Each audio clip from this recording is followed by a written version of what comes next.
Hello बच्चों, देखिए आज क्या करना है। आज हमें एक्सरसाइज 8.1 का क्वेश्चन 8 करना है, क्लास 9th का। ठीक है बच्चों। तो देखिए इसको करते हैं, कैसे करना है इसको। 7 तक क्वेश्चन मैंने करा दिए हैं, अगर कोई डाउट है तो आप कमेंट करके बता सकते हैं। ठीक है, तो चलते करते हैं इसको।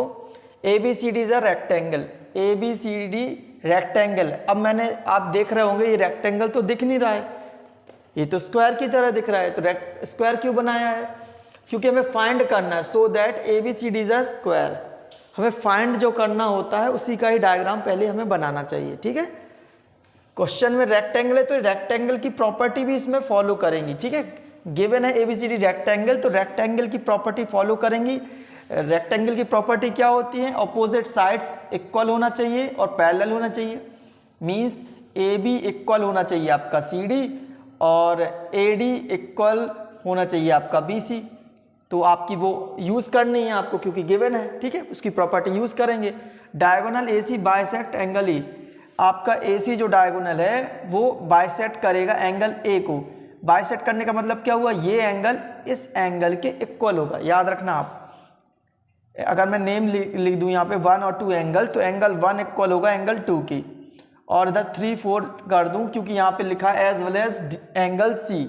तो AC बाइसेक्ट करेगा C को भी, मतलब angle 3 equal angle 4।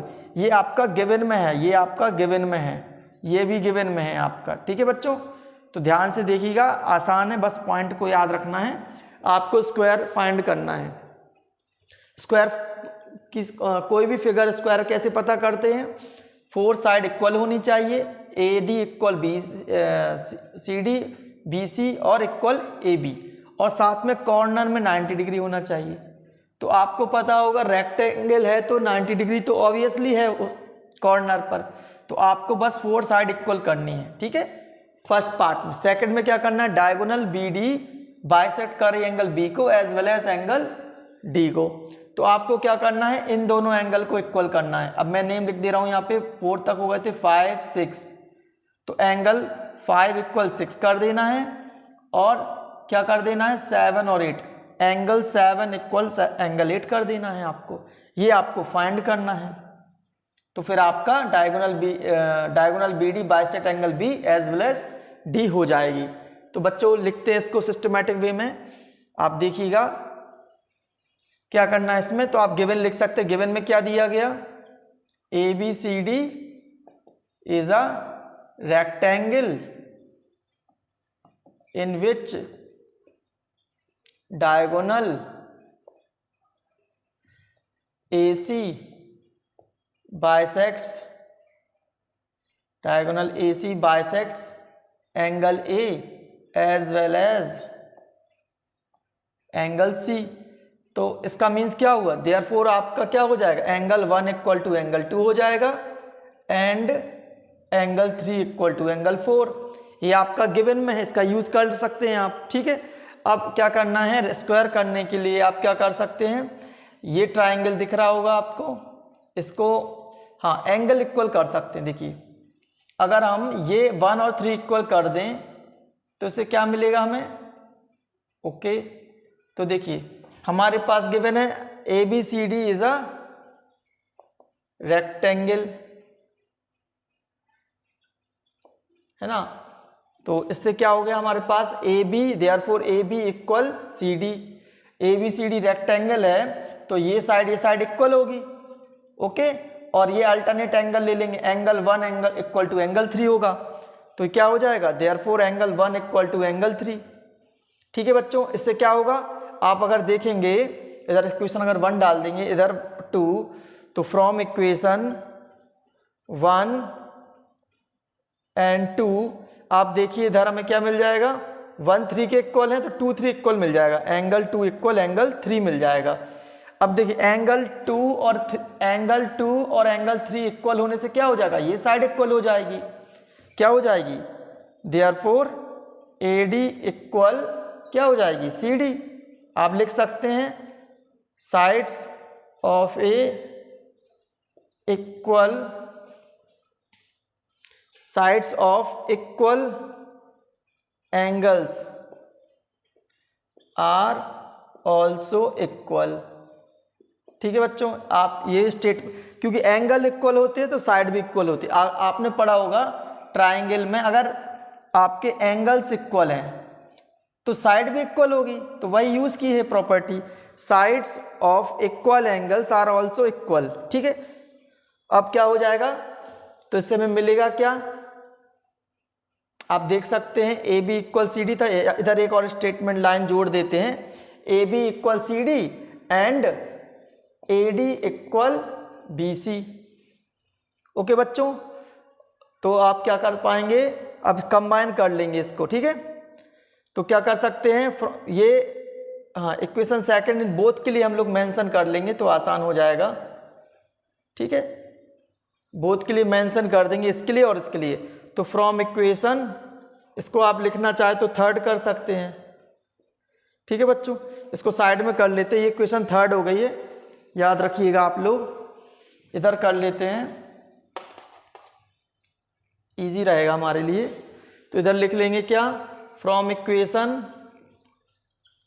Second and third.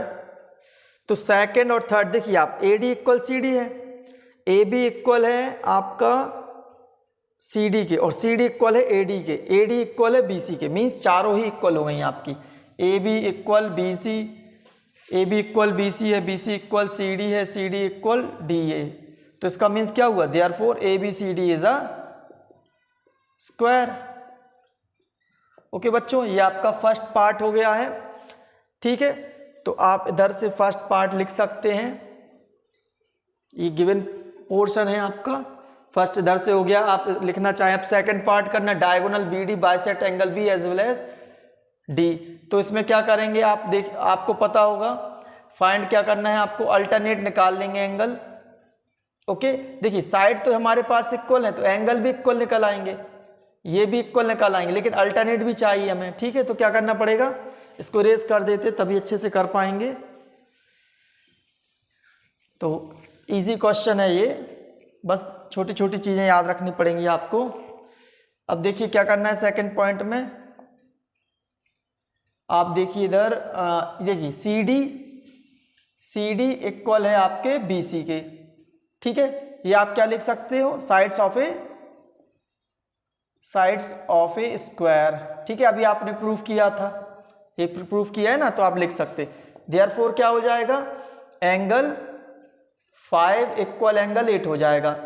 ये साइड इक्वल है तो एंगल भी इक्वल हो जाएगा। ठीक है, तो आप लिख सकते हैं, क्या आप लिख सकते हैं, साइड्स, क्या एंगल लिखना पड़ेगा, angles of equal sides are also equal. Okay बच्चों, अब क्या करना पड़ेगा इसमें, हम इस तरह से सिमिलरली करके ये भी हो जाएगा आपका 6 और 7। सिमिलरली क्या कर लेंगे आप, सिमिलरली आप क्या हो जाएगा, एंगल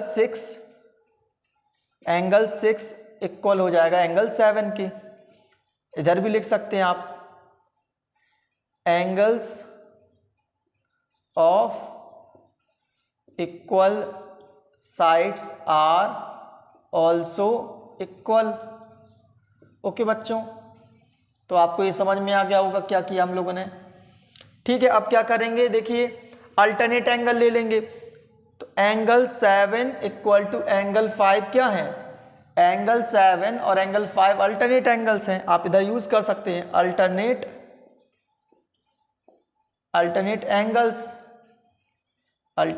एंगल्स हैं। ठीक है, लेकिन इंटीरियर भी और लिख देते हैं, अल्टरनेट इंटीरियर एंगल्स। ओके बच्चों, तो क्या हो जाएगा, देयरफॉर इनको कंबाइन कर देंगे, 3 और ये 4 यूज कर देंगे। ये क्या हो गया, इक्वेशन 3 और इक्वेशन 4 दोनों के लिए। तो क्या लिख देंगे, फ्रॉम इक्वेशन 4 5, क्योंकि 3 तक हम पहले यूज कर चुके हैं, तो 4 5 कर देंगे। आपको अगर नहीं लिखना है तो उसके बिना भी चल जाए, फ्रॉम इक्वेशन 4 एंड 5। अगर आपको नहीं भी लिखना है तो भी चल जाएगा। तो क्या हो जाएगा, देयरफॉर एंगल 5 इक्वल है, देखिए 7 के, 7 इक्वल है 6 के। ओके 5 8 के इक्वल, तो एंगल 5 इक्वल एंगल 6 और एंगल 7 इक्वल है एंगल 8। तो आप लिख पाएंगे, क्या लिख पाएंगे, therefore diagonal BD bisects angle B as well as angle D। तो बच्चों आपको ये समझ में आया होगा। आपको बस छोटी छोटी चीज़ें याद रखनी है, अल्टरनेटिव ट्रायंगल याद रखनी है, ये साइड्स ऑफ स्क्वायर की प्रॉपर्टी याद रखनी है, angles of equal sides are also equal. तो आपको प्रॉपर्टीज याद रहेंगी तो आप आराम से कर पाएंगे। होपफुली आपको आसान लगा होगा। तो आज के लिए बस यही क्वेश्चन करेंगे। इसी तरह मेरे चैनल से जुड़े रहें, लाइक करें, सब्सक्राइब करें, कमेंट करें। कोई डाउट है आप बता सकते हैं। आज के लिए इतना ही।